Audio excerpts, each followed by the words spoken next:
सुप्रभात बच्चों, आज हम हिंदी व्याकरण का पाठ 24 कहानी लेखन पढ़ेंगे। कहानी लेखन का अर्थ होता है किसी घटना को रोचक तरीके से शब्दबद्ध करना जो किसी का मनोरंजन कर सके। चलिए जानते हैं कहानी लेखन करते समय हमें किन किन बातों का ध्यान रखना चाहिए। यदि कहानी लिखने के कुछ संकेत या चित्र दिए गए हैं तो उन्हें अच्छी तरह समझ लेने के बाद ही कहानी लिखनी शुरू कीजिए। देखिए, कहानी लिखने के लिए यदि हमें कुछ संकेत दिए गए हैं या कोई चित्र दिए गए हैं तो हमें उन्हें अच्छी तरह पहले समझ लेना चाहिए ताकि हम कहानी को सही सही लिख सकें। उसके बाद ही हमें कहानी लिखनी शुरू करनी चाहिए। कहानी का आरंभ ऐसा होना चाहिए जिसे पढ़कर पूरी कहानी पढ़ने का मन करे। कहानी का जो आरंभ हो वो इस तरीके से होना चाहिए जिसे पढ़कर पाठक का मन करे कि वो पूरी कहानी को पढ़े, अर्थात उसमें रोचकता होनी चाहिए। कहानी अधिक बड़ी ना हो, इससे कहानी बोझिल हो जाती है। कहानी ज़्यादा बड़ी नहीं होनी चाहिए, क्योंकि अगर ज़्यादा बड़ी होगी तो पाठक को यही नहीं पता चलेगा कि उसने कहानी की शुरुआत किस घटना से या किस बात से की थी। तो कहानी जो है वो छोटी होनी चाहिए। कहानी की भाषा सरल, सरस तथा आम बोलचाल की हो। भाषा जो होती है उसकी एक तो सरल होनी चाहिए, सरस होनी चाहिए और आम बोलचाल की होनी चाहिए। आम बोलचाल की होने से क्या है कि वो अपनेपन जैसी लगती है। ऐसा लगता है जैसे कि वो जो घटना हम वर्णित कर रहे हैं वो आंखों के आगे चल रही है। आम बोलचाल की होगी तो आत्मीयता होगी, उसमें अपनी सी लगेगी सब चीजें। ठीक है, सरल होनी चाहिए ताकि पाठक को अच्छे से समझ में आ सके। कहानी के अंत में उससे मिलने वाली शिक्षा जरूर लिखिए। कहानी का जब हम अंत करते हैं तो उस समय देखो, कहानी हम कोई भी लिखते हैं तो हमेशा वो किसी न किसी उद्देश्य से या किसी न किसी शिक्षा के लिए लिखी जाती है ताकि पाठक को उससे कोई ना कोई सीख या शिक्षा मिले। तो वो क्या शिक्षा है वो हमें जरूर लिखनी चाहिए अंत में। कहानी उससे मिलने वाली शिक्षा के अनुसार ही हो। अब जो शिक्षा हमने किसी शिक्षा के आधार पर कहानी लिखी कि हाँ, जो हम कहानी लिख रहे हैं उससे ये शिक्षा मिलेगी।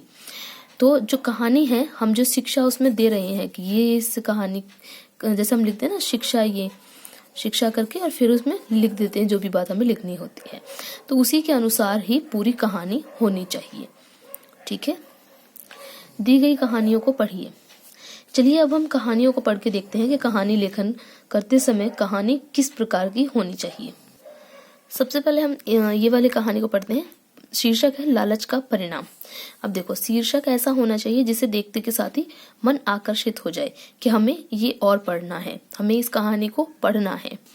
तो लालच का परिणाम, ठीक है। अब हमें इसमें आकर्षण मिल रहा है कि लालच का परिणाम क्या होगा, क्या लालच किया था। तो इस प्रकार के प्रश्न हमारे मन में उत्पन्न होने चाहिए और तभी पाठक का मन करेगा कहानी को पढ़ने का। कहानी शुरू करते हैं। एक भिखारी था, वह दिन भर शिव शिव जपता रहता था। एक दिन भगवान उस पर प्रसन्न होकर उसके सामने प्रकट हुए और बोले, मैं तुम पर प्रसन्न हूँ, तुम कोई भी वरदान मांग लो। भिखारी ने भगवान से सोने की मोहरें मांगी। भगवान ने कहा, ठीक है, मैं तुम्हें सोने की मोहरें दूंगा, पर एक शर्त है, जो मोहरें जमीन पर गिरेंगी वे मिट्टी बन जाएंगी। भिखारी ने भगवान के सामने अपनी पुरानी झोली फैलाई। भगवान ने कुछ मोहरें उसकी झोली में डाली और पूछा, बस तब पर भिखारी कहता रहा, प्रभु कुछ और मोहरें दीजिए। इस प्रकार वह अधिक से अधिक मोहरें मांगता रहा और भगवान उसकी झोली में डालते रहे। भिखारी की पुरानी झोली इतनी सारी मोहरों का वजन न झेल सकी, सारी झोली फट गई और सारी मोहरें जमीन पर गिर गई। शर्त के अनुसार सब मोहरें मिट्टी बन गई। भिखारी बहुत पछताया। उसने भगवान से कुछ कहना चाहा परंतु वे अंतर्ध्यान हो चुके थे। अब हमें इसमें शिक्षा क्या मिलती है? लालच का परिणाम बुरा होता है, इसलिए हमें अधिक लोभ नहीं करना चाहिए। घटना एक इसमें दिख रही है हमें कि एक समय की कोई घटना को दिखाया गया जिसमें भगवान और एक भिखारी की तपस्या और वरदान की घटना है। और लालच इसमें दिख रहा है कि अगर वो पहले ही मना कर देता या उतनी जितने की उसके लिए जरूरत थी, जितनी उसके लिए पर्याप्त थी, इतनी मोहरें मांगता तो शायद उसका जीवन यापन सुखमय होता। किंतु लालच किया उसने, मांगता रहा तो शर्त के अनुसार झोली फटी और सारी की सारी मोहरें मिट्टी हो गई। तो इसलिए लालच नहीं करना चाहिए। तो हमें यहाँ सीख भी दे दी इन्होंने। देखिए, भाषा एकदम सरल है, वाक्य छोटे हैं, कहानी कितनी छोटी सी है, ठीक है, किंतु इसमें एक कितनी गहरी सीख इसमें मिल रही है हमें।